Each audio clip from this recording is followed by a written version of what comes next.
വിഷ്ണുശാലിനിയുടെ പുതിയ എപ്പിസോഡിൽ അങ്ങനെ ഞാൻ തന്നെയാണ് അവിടെ പണം വെച്ചതെന്ന് ശ്യാമ സമ്മതിക്കുകയാണ്.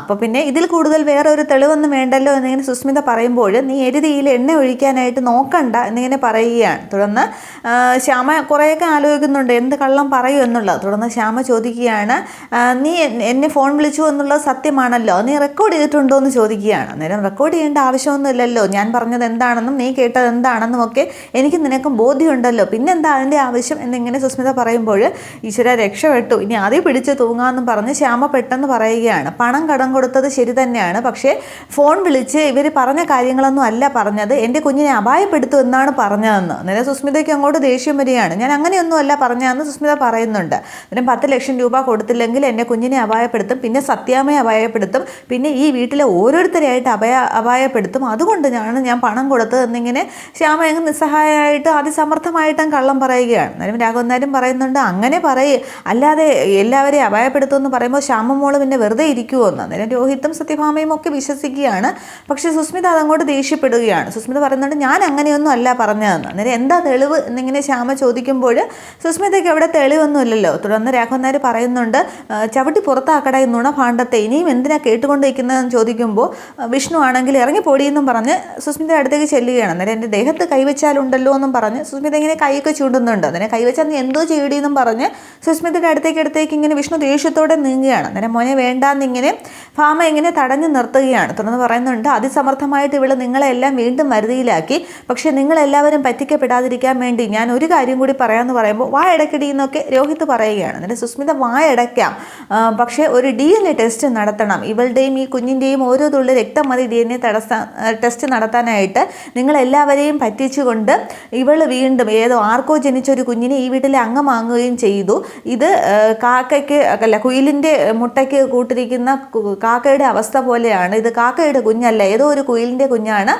പറക്കാൻ പറ്റുമ്പോൾ അത് അതിൻ്റെ അച്ഛനെയും അമ്മയും ഒക്കെ തേടി പോകും. നിങ്ങൾ DNA ടെസ്റ്റ് നടത്തി തെളിയിച്ചാൽ അന്ന് ഞാൻ ഈ പറഞ്ഞതൊക്കെ കള്ളമാണെന്ന് പറഞ്ഞ് സുസ്മിത വായടക്കി നിന്നോളാം എന്നിങ്ങനെ പറയുമ്പോൾ ആർക്കും അവിടെ ഉത്തരമില്ലാതാവുകയാണ്. അതൊന്നും പക്ഷേ എല്ലാവരും ഒരു സംശയത്തിന് നേരിൽ തന്നെ നിൽക്കുന്നുണ്ട്. പക്ഷെ ഒരുവിധം ശ്യാമ അവിടെ നിന്ന് രക്ഷപ്പെടുകയാണ്. തുടർന്ന് ദേഷ്യത്തോടു കൂടി സുസ്മിതയാണെങ്കിൽ അവിടെ നിന്ന് ഇറങ്ങി പോവുകയാണ്. പക്ഷെ പപ്പിമോളാണെങ്കിൽ ഇതൊക്കെ കേട്ട് ആകെ അങ്ങ് വിഷമിച്ച് നിൽക്കുകയാണ്. തുടർന്ന് സുസ്മിത പോകുന്നത് രോഹിത് അങ്ങ് നോക്കി നിൽക്കുന്നുണ്ട്. രാഘവന്നാരും ഭാമയും ഒക്കെ വിഷമിച്ചിരിക്കുകയാണ്. ആരും ഒന്നും പരസ്പരം മിണ്ടുന്നില്ല.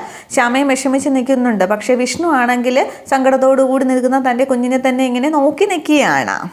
തുടർന്ന് കാണിക്കുന്നത് പിറ്റേന്ന് രാവിലെ എല്ലാവരും കൂടി ഹാളിലിരിക്കുകയാണ്. ഭാമയുടെ മടിയിൽ പപ്പിമോൾ ഇരിക്കുന്നുണ്ട്. ശ്യാമയുണ്ട്, പൊന്നി, പിള്ള, രോഹിത്തും വിഷ്ണുവും രാഘവനായരും ഒക്കെയുണ്ട്. തുടർന്ന് അങ്ങ് സ്നേഹത്തോടു കൂടി കുഞ്ഞിനെയും കൊഞ്ചിക്കുകയാണ് ഭാമ. എന്നിട്ട് പറയുന്നുണ്ട്, കുറേയായി അപവാദങ്ങൾ കേൾക്കുന്നു, എൻ്റെ മോളുടെ കുഞ്ഞു മനസ്സ് വേദനിച്ച് കാണും, അവൾക്ക് എന്താ പറയാൻ പാടില്ലാത്തതെന്ന് സുസ്മിതയെക്കുറിച്ച് വഴക്കൊക്കെ പറയുകയാണ്. അന്നേരം കള്ളക്കൂട്ടങ്ങൾക്ക് എന്താ പറയാൻ പാടില്ലാത്തതെന്നൊക്കെ പറഞ്ഞ് രാഘവനായരും ഏറ്റുപിടിക്കുന്നുണ്ട്. എന്തായാലും അവൾക്ക് വയറ് നിറച്ച് കിട്ടിയല്ലോ, ഇവളുടെ രക്തത്തിൽ ഓടുന്നത് കലർപ്പില്ലാത്ത രക്തം തന്നെയാണ്, ഈ വീട്ടിലെ ചോരയാണ് എന്നൊക്കെ പറഞ്ഞ് കുഞ്ഞിനെയൊക്കെ സമാധാനിപ്പിക്കുകയാണ്. എൻ്റെ മോളിന് സങ്കടപ്പെടേണ്ട ആവശ്യമൊന്നും ഇല്ല എന്നൊക്കെ പറയുമ്പോൾ ഭാമ അങ്ങനെയൊക്കെ പറയുമ്പോൾ ശ്യാമ പക്ഷേ ഓർത്ത് സങ്കടപ്പെടുകയാണ്.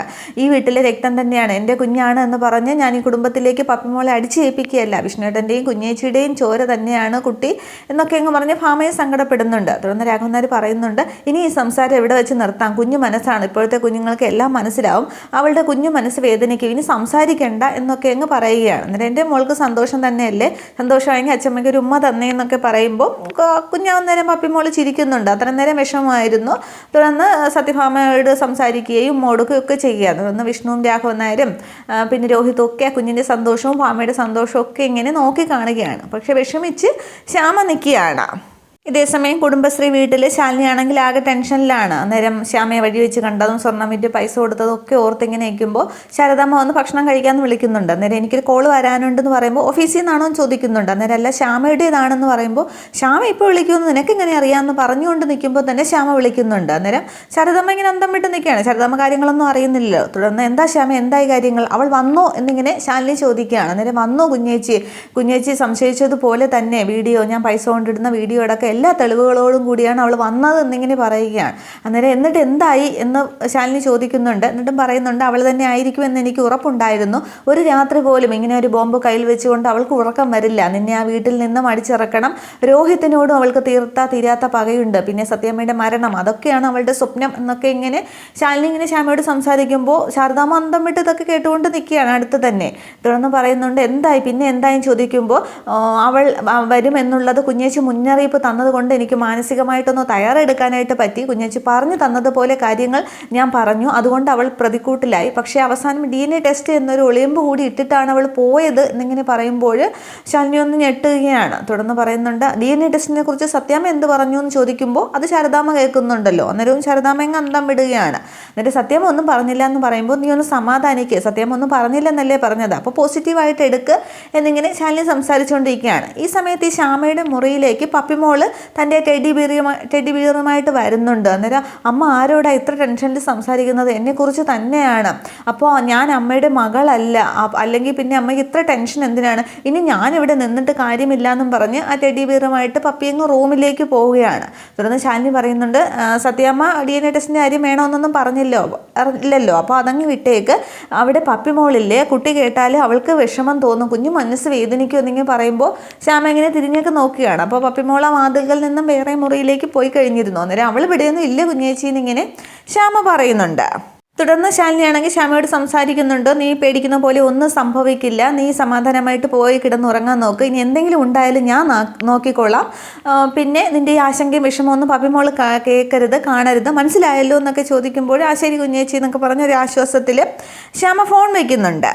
ഇതേ സമയം പപ്പിയാണെങ്കിൽ റൂമിൽ ചെന്ന ശേഷം ടെഡി ബിയർ കട്ടിലേക്ക് വെച്ച ശേഷം ഞാനിവിടെ ഇനി നിൽക്കേണ്ട, എൻ്റെ അമ്മയ്ക്ക് വിഷമമാവും, എൻ്റെ അമ്മ എല്ലാവരും കുത്തി നോവിക്കും എന്നൊക്കെ പറഞ്ഞിട്ട് തൻ്റെ സ്കൂൾ ബാഗിലേക്ക് നോക്കുകയാണ്. എന്നിട്ട് ബാഗ് എടുത്ത് കട്ടിലേക്ക് കൊണ്ടുവച്ച ശേഷം അൽമാരി തുറന്ന് 2-3 ജോഡി ഡ്രസ്സൊക്കെ എടുത്ത് അതിലേക്ക് വെക്കുകയാണ്. എന്നിട്ട് ബാഗ് ഇങ്ങനെ തോളിലേക്ക് തൂക്കുന്നുണ്ട്. എന്നിട്ട് പാച്ചുവിനോട് പറയുകയാണ്, ടെഡി ബിയറിനോട്, പാച്ചു ഞാൻ പോവുകയാണ്, ഞാൻ ഇനി എങ്ങോട്ടെങ്കിലും പോകുന്നു എന്ന് പറഞ്ഞിട്ട് മനസ്സിലോർക്കുകയാണ്. ഒന്ന് ഈ സത്യയുടെ വീട്ടിലേക്ക് പോവാം, അല്ലെങ്കിൽ എങ്ങോട്ടെങ്കിലും പോവാം, അച്ഛനെ അമ്മയെ എനിക്ക് ഒരുപാട് ഇഷ്ടമാണ്, അവർ വിഷമിക്കേണ്ട എന്ന് പറഞ്ഞിട്ട് അങ്ങ് റൂമിന് പുറത്തേക്ക് ഇറങ്ങുകയാണ്. എവിടെയെങ്കിലും ഒളിച്ചിരിക്കുക, എല്ലാവരും ഉറങ്ങിയിട്ട് പുറത്തേക്ക് പോകാമെന്ന് പറഞ്ഞിട്ട് കർട്ടൻ്റെ സൈഡിലേക്ക് അങ്ങ് പോയി നിൽക്കുകയാണ്. ഈ സമയത്ത് ശ്യാമ റൂമിലേക്ക് വരുമ്പോൾ റൂമിലൊക്കെ നോക്കുന്നുണ്ട്. അന്നേരം ഈ പാച്ചുവിനെ ഇവിടെ വെച്ചിട്ട് ഇവളിത് എവിടെ പോയി എന്ന് വിളിച്ചിട്ട് പപ്പി എന്ന് 2-3 തവണയൊക്കെ വിളിക്കുന്നുണ്ട്. എന്നിട്ട് ശ്യാമ അങ്ങ് സ്വയം ആശ്വസിക്കുകയാണ്, ഓ വല്യച്ഛൻ്റെ മുറിയിലായിരിക്കും, ഇനി എപ്പോഴാണോ വരുന്നതെന്നും പറഞ്ഞിട്ട് ശ്യാമ അങ്ങ് വിഷമിച്ച് അങ്ങ് മറു സൈഡിലേക്ക് നോക്കുമ്പോൾ അലമാരി തുറന്നു കിടക്കുന്ന കാണുകയാണ്. അന്നേരം ഇതാരാ തുറന്നിട്ടാന്നും പറഞ്ഞിട്ട് ശ്യാമ അത് പോയി അടച്ച് ഇട്ട് തിരികെ വീണ്ടും കട്ടിലേക്ക് വന്നിരിക്കുന്നുണ്ട്. അന്നേരം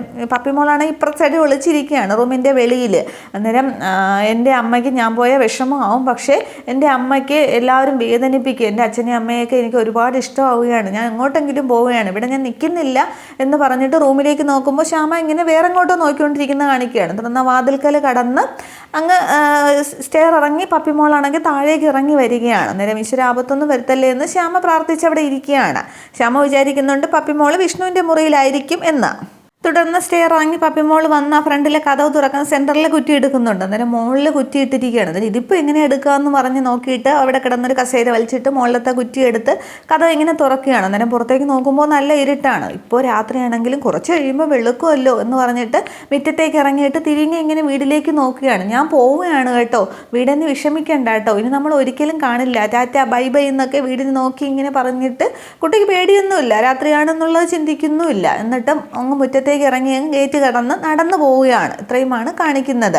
അപ്പോൾ ഇനി എപ്പിസോഡിൽ ഇത്രയേ ഉള്ളൂ വിശേഷങ്ങൾ. അപ്പോൾ ഇനി പപ്പിമോളിന് രാത്രി പോകും, രാവിലെ ഇനി സത്യഭാമയും വിഷ്ണുവുമൊക്കെ കുഞ്ഞിനെ നോക്കുമ്പോൾ കാണില്ല. ഇനി സത്യയുടെ വീട്ടിലോട്ടാണോ പോകുന്നത്, വേറെ ആരെങ്കിലും കയ്യിൽ പെടുമോ എന്നുള്ളതൊക്കെ നമുക്ക് അടുത്ത എപ്പിസോഡിൽ കാണാം. Okay, thank you.